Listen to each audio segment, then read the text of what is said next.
Trump's 100% tariff on movies, what it means for Hollywood. It seemed almost too good to be true, didn't it? For the first 100 days of Donald Trump's second presidency, the entertainment industry held its breath, hoping to dodge the massive costs and chaos that his radical trade policies could unleash. Initially, movies were spared from Trump's infamous Liberation Day tariffs, classified as services rather than tangible goods. The industry found some comfort in the fact that Hollywood films, much like the tech giants, contribute significantly to the U.S. trade surplus, raking in far more from international markets than foreign films do in the States.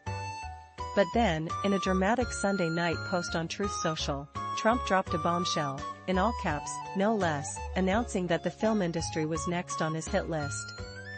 "The movie industry in America is dying a very fast death," he declared. "Other countries are offering all sorts of incentives to draw our filmmakers and studios away from the United States. Hollywood, and many other areas within the USA, are being devastated. This is a concerted effort by other nations and, therefore, a national security threat. It is, in addition to everything else, messaging and propaganda." He went on to authorize the Department of Commerce and the U.S. Trade Representative to kick off a 100% tariff on all movies produced outside the U.S. "We want movies made in America, again." Commerce Secretary Howard Lutnick quickly responded on X, saying, "We're on it." Meanwhile, Jon Voight, one of Trump's appointed ambassadors to Hollywood, is reportedly behind this sudden focus on film production. He and his manager have been meeting with Hollywood leaders to propose ways to boost domestic production, but it seems Trump has taken their advice and twisted it into a punitive measure rather than a supportive one. The global film industry is now left in a state of dread and confusion. Henning Malfenter, a former head of film and TV production at Germany's Studio Babelsberg, expressed disbelief. "Hollywood is a flagship industry, and it was naive to think it wouldn't be impacted by Trump's broader tariff war." But what exactly will be affected? Is it just movies, or does it include streaming series, visual effects, co-productions, and international financing? There's so much uncertainty. As the industry grapples with this shocking announcement, here are 8 pressing questions that are swirling around like a storm cloud over Hollywood. 1. What films will be affected, and will it be retroactive? Studios have been filming their biggest blockbusters overseas for years, taking advantage of stunning locations and generous tax incentives. If Trump's tariffs apply retroactively, the financial blow could be staggering. For instance, 45% of the box office earnings from a film like a Minecraft movie could be subject to this hefty tariff. 2. What about Netflix? Trump's initial comments only mentioned movies, but many suspect that series production will also be included. This could spell disaster for streaming giants like Netflix, Amazon, and Disney+, which rely on a global production model. Would Netflix have to remove popular shows like Squid Game and The Crown from its U.S. service to avoid tariffs? 3. Will a tariff actually bring production back to the U.S.? Trump claims that film production in America is on the decline, and recent reports support this.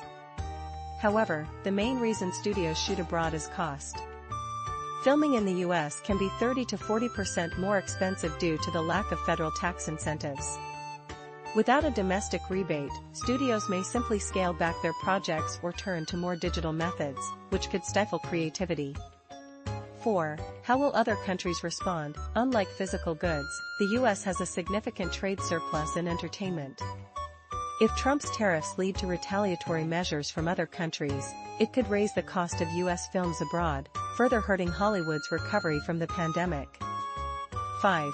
What happens to foreign language films? The market for foreign language films in the U.S. is already challenging. With tariffs in place, will companies like Neon and Sony Pictures Classics still be able to afford to bring international cinema to American audiences? 6. What about post-production? Many countries offer incentives for post-production work, and if Trump's tariffs extend to this area, it could jeopardize collaborations with renowned studios like Weta FX in New Zealand and others in Canada and the UK. The post-production sector has become increasingly globalized. Can Trump really put a stop to that? 7. Can international co-productions survive? Independent filmmakers often rely on international partnerships to get their projects off the ground. With tariffs in place, will these collaborations become untenable? Films like the Oscar-nominated The Brutalist might not have been possible without leveraging international tax incentives. 8. Will this actually happen? At this point, it's hard to predict whether Trump's movie tariff will stick in its current form or be diluted like many of his previous proposals.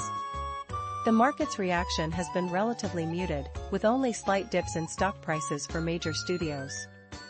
As the entertainment industry braces for what could be a seismic shift, one thing is clear: the stakes are high, and the questions are many. Will Hollywood adapt, or will it face a new era of challenges under Trump's bold tariff plan?